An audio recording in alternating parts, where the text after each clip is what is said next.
Hey everybody, it's George, and I wanted to tell you about a call I just had with somebody in the UK. So we provide a lot of advice for people how to go to market, going after what people really need, something that keeps people up at night.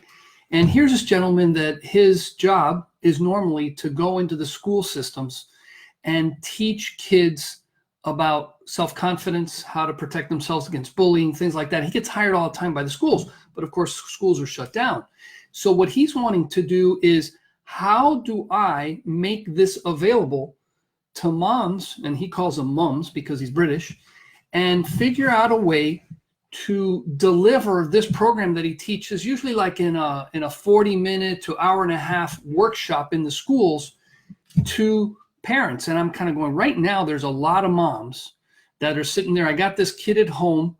The school's not really keeping them busy, or it's disorganized. The schools aren't 100% up on how to keep the kids learning, right? And so this guy can come up with a program that the schools already hire him to deliver, and deliver it in an online version. So here's a business opportunity that did not exist a week ago, 2 weeks ago. And they're in the same shape over in the UK as we are here. The schools are shut down. The kids are at home. The parents are trying to work at home with the kids, and the craziness that's got to be going on. So he's looking at, how does he provide a public service? And frankly, he wants to offer it for free initially anyway, to keep people, teaching their kids about self-confidence at home.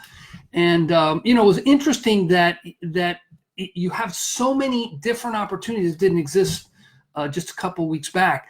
And so I think a lot of us as business owners, or as entrepreneurs, or as, people that just have a lot more time because you're not commuting. If you're working at home, you probably have a lot of flexibility you didn't have before. How do we put these talents that we have to work to help people in this predicament that we're all in? Like, one of the things is I'm reaching out to Wine 41. I have a good contact over there, Lewis and Malin, his wife. They sell wine, and they've been in the wine delivery business forever. Now my daughter and I run Casual Winers, and so I want to get with him. How do we get him more business? And how do we get our people, because we provide education about wine and how to learn about wine and how to buy wine at restaurants, things like that. How do we get out in front of more people? Because people have the time now. They're probably spending a lot more time reading on the internet than they did before.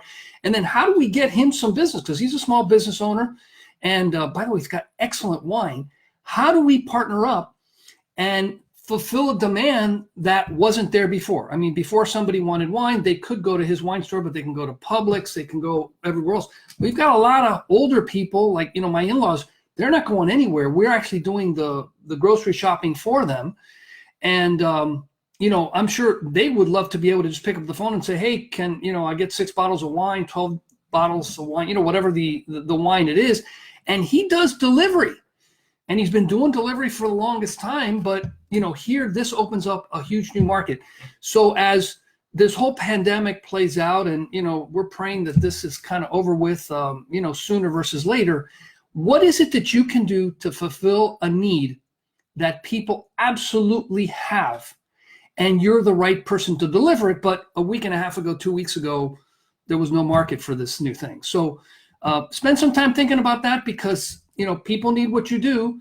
And if you're still working, great. If you're not working, you need some influx of cash. And what are the opportunities that you can jump on?